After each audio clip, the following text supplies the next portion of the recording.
ഈ ബിൽഡിംഗിൽ ഇനി ചികിത്സകളൊന്നും അധികം ഉണ്ടാകില്ല.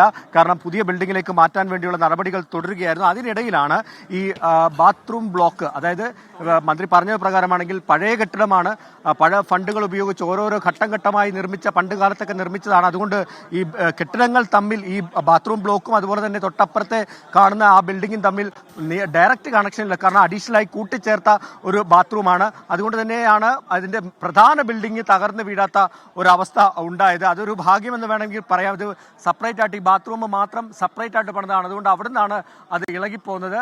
ആ സമയത്ത് ഈ രണ്ടുപേർ അവിടെ വന്ന് ഈ കോമൺ ആയിട്ട് ഉപയോഗിക്കുന്ന ഒരു ബാത്റൂം അല്ല, പക്ഷേ ഈ സമയത്ത് അവരവിടെ ഉണ്ടായിരുന്നു. അതുകൊണ്ടാണ് ഈ അപകടത്തിൽപ്പെട്ടത്. അവരുടെ പരിക്കുകൾ, ഒരു 45 വയസ്സുള്ള സ്ത്രീയും ഒരു കുട്ടിയുമാണ് ഉണ്ടായിരുന്നതെന്നാണ് നമുക്കിപ്പോൾ വിവരം ലഭിക്കുന്നത്. അവരുടെ ഡീറ്റെയിൽസ് എന്തായാലും ഉടൻ തന്നെ ലഭ്യമാക്കാമെന്നാണ് പറഞ്ഞിട്ടുള്ളത്. അങ്ങനെയാണ് ഈ സംഭവം ഉണ്ടായിട്ടുള്ളത്. മറ്റാരും തന്നെ ഈ അപകടത്തിൽ ഉൾപ്പെട്ടിട്ടില്ല. എന്തായാലും ആശങ്കപ്പെടുത്തുന്ന, അല്ലെങ്കിൽ വളരെയധികം ഭീതി ജനിപ്പിക്കുന്ന ഒരു സംഭവമായി ഇത് മാറിയിട്ടുണ്ട് എന്നുള്ള കാര്യത്തിൽ യാതൊരു സംശയവുമില്ല. നമുക്കറിയാവുന്നതുപോലെ ഏകദേശം 5 ജില്ലകളിൽ നിന്നുള്ള രോഗികൾ നിരന്തരം വരുന്ന ഒരു ആശുപത്രിയാണ്, ഒരു കേരളത്തിലെ ഏറ്റവും പ്രധാനപ്പെട്ട മെഡിക്കൽ കോളേജുകളിൽ ഒന്ന് തന്നെയാണ് ഈ കോട്ടയം മെഡിക്കൽ കോളേജ്. അത്രത്തോളം രോഗികൾ ഇവിടെ ചികിത്സ നേടുന്നുണ്ട്. ഇവിടെ ഇൻപേഷ്യന്റ് ആയിട്ട് നിരവധി ആളുകൾ കിടക്കുന്ന ഒരു പ്രധാനപ്പെട്ട ബ്ലോക്കാണ്, വർഷങ്ങളായിട്ടുള്ള ഒരു ബ്ലോക്കാണ് ഈ കോട്ടയം മെഡിക്കൽ കോളേജ്. പണിത സമയത്ത് തന്നെ ഇവിടെ ഉണ്ടായിരുന്ന ഒരു ഏറ്റവും ആദ്യത്തെ ഒരു ബിൽഡിംഗ് ആണ്. അത്രത്തോളം കാലപ്പഴക്കമുണ്ട്. ആ കാലപ്പഴക്കമുള്ളത് കൊണ്ട് തന്നെയാണ് പുതിയ ബ്ലോക്കിലേക്ക് മാറ്റാനുള്ള തീരുമാനം. പുതിയത് ഈ കഴിഞ്ഞ അതിന്റെ നിർമ്മാണം പൂർത്തിയായത്. അടുത്ത മാസം അതിന്റെ ഉദ്ഘാടനം നിശ്ചയിച്ചിരിക്കുകയായിരുന്നു.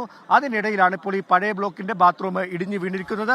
ഭാഗ്യമെന്ന് പറയാം, 2 പേർ മാത്രമാണ് ഈ അപകടത്തിൽപ്പെട്ടത്. പക്ഷെ അവരെയും രക്ഷിക്കാൻ സാധിച്ചു എന്നുള്ളത് വലിയ ആശ്വാസമായിട്ടുണ്ട്. ആശ്വാസപരമെന്ന് പറയുന്ന ഒരു വാർത്ത തന്നെയാണ് പങ്കുവെക്കാൻ സാധിച്ചതെന്ന് വേണം നമുക്കിപ്പോൾ പറയാൻ. എന്തായാലും മന്ത്രിമാരും അത് തന്നെയാണ് കാര്യങ്ങൾ പറയുന്നത്, സൂപ്രണ്ടും അത് തന്നെയാണ് പറയുന്നത്. നമുക്ക് അവിടുന്ന് ഒരാൾ അയക്കുന്ന മെസ്സേജ്, ഈ പൊളിഞ്ഞ ഭാഗത്തിന്റെ തൊട്ടടുത്ത് ഓപ്പറേഷൻ തിയേറ്റർ ആയിരുന്നു എന്ന് അവിടുന്ന് ഒരാൾ നമുക്ക് വാട്സാപ്പിൽ മെസ്സേജ് അയക്കുന്നുണ്ട്. ടോബി, അങ്ങനെ ഓപ്പറേഷൻ തിയേറ്റർ ആണെങ്കിലും അതൊരു പക്ഷേ അബാൻഡൻഡ് ഓപ്പറേഷൻ തിയേറ്റർ എന്ന് പറഞ്ഞാൽ ഒഴിവാക്കപ്പെട്ട, അല്ലെങ്കിൽ അവിടുന്ന് മാറാൻ തീരുമാനിച്ചതിനാൽ അടച്ചിടപ്പെട്ട ഓപ്പറേഷൻ തിയേറ്റർ ഒക്കെയാണോ, അതോ നിലവിൽ വർക്ക് ചെയ്യുന്ന ഓപ്പറേഷൻ തിയേറ്റർ അടുത്തുണ്ടോ ടോബി? ആഷ്മി, നമുക്ക് ഈ സ്ഥലം ഒന്ന് കാണിക്കാം. ഞാനൊന്ന് ജസ്റ്റ് ഒന്ന് ആ ദൃശ്യങ്ങളൊന്ന് കാണിക്കാം. അതായത് മെഡിക്കൽ കോളേജിന്റെ പ്രധാന ബിൽഡിംഗ്, അദ്ദേഹം പറഞ്ഞതിൻ്റെ അകത്ത് നമുക്ക് തെറ്റ് പറയാൻ കഴിയില്ല. പക്ഷേ ഈ പ്രധാനപ്പെട്ട ഓപ്പറേഷൻ തിയേറ്ററുകൾ, കിടത്തി ചികിത്സ, ഇതെല്ലാം ഈ ഒരു 500 മീറ്റർ ചുറ്റളവിൽ തന്നെയാണ് ഇതെല്ലാം നിൽക്കുന്നത്. ഈ കെട്ടിടങ്ങൾ മൊത്തം നിൽക്കുന്നത്. അതായത് കോട്ടയം മെഡിക്കൽ കോളേജിന്റെ ഏറ്റവും പ്രധാനപ്പെട്ട ബിൽഡിങ്ങുകളെല്ലാം സ്ഥിതി ചെയ്യുന്നതിന്റെ ഒത്ത നടുക്കുള്ള ഒരു ബാത്റൂമാണ് പൊളിഞ്ഞു വീണത്. അതാണ് ഒരു ആശങ്കപ്പെടുത്തുന്ന കാര്യമായിട്ട്. നേരത്തെ നമ്മൾ പറയാറുള്ളത് പോലെ ഒരു 3-ാം വാർഡ്, 14-ാം വാർഡ്, അതായത് പ്രധാനപ്പെട്ട ശസ്ത്രക്രിയയ്ക്ക് ശേഷം രോഗികൾ കിടക്കുന്ന വാർഡുകളാണ്.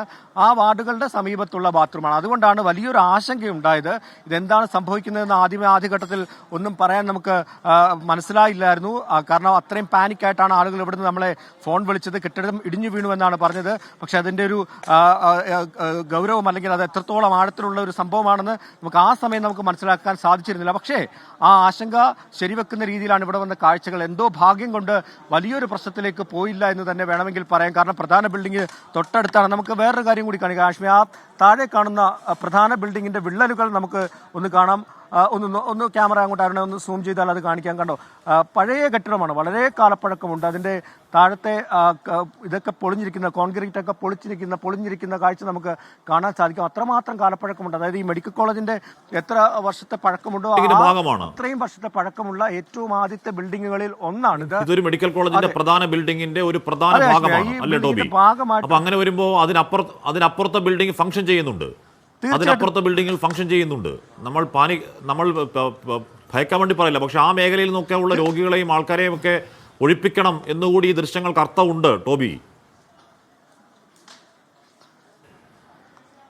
തീർച്ചയായിട്ടും അശ്മി, ഇതിനോടകം തന്നെ ഈ മേഖലയിലുള്ള ആളുകളെല്ലാം മാറ്റിയിട്ടുണ്ട്. നമുക്ക് ആ ദൃശ്യങ്ങൾ ഇപ്പോഴത്തെ സൈഡിലേക്ക്, ഞാൻ പറഞ്ഞതുപോലെ നേരത്തെ ഒരു 500 മീറ്റർ എന്നൊക്കെ പറയാൻ സാധിക്കില്ല, അതിലും ചെറിയൊരു ചുറ്റളവാണ്. അവിടെയാണ് ഈ ബിൽഡിങ്ങുകൾ പ്രധാനം. നമുക്ക് കാണാം തൊട്ടടുത്ത ബിൽഡിങ്ങുകളിലൊക്കെ രോഗികളുണ്ട്, കിടപ്പ് രോഗികളുണ്ട്, അവരെ ശുശ്രൂഷിക്കുന്നതിന് വന്ന കൂട്ടിരിപ്പുകാരുണ്ട്. ഇവരെല്ലാവരും നിൽക്കുന്ന സ്ഥലം ഈ ബിൽഡിങ്ങിന് തൊട്ടപ്പുറത്താണ്. പക്ഷേ ഈ കെട്ടിടവുമായി ഈ ബിൽഡിങ്ങുകൾക്കൊക്കെ ബന്ധമില്ല.